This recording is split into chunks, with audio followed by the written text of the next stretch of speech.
Well, he just got groomed yesterday, so he's not super wanting to do this, but I just want to show that it's really very easy.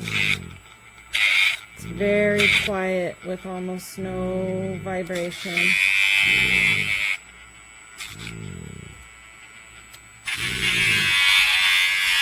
And it's smooth like butter.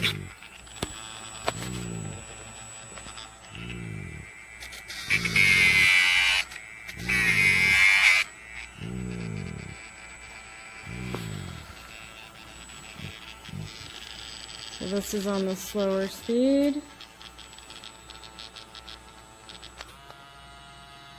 And that's the high speed.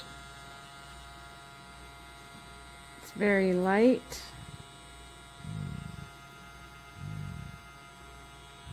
The light actually is really helpful because it shines through their nails and you can see where the quick is.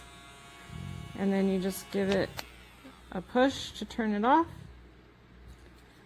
This top thing twists.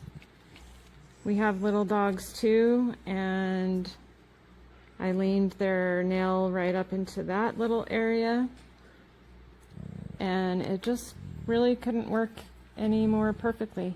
It's nice and quiet with very, very little vibration.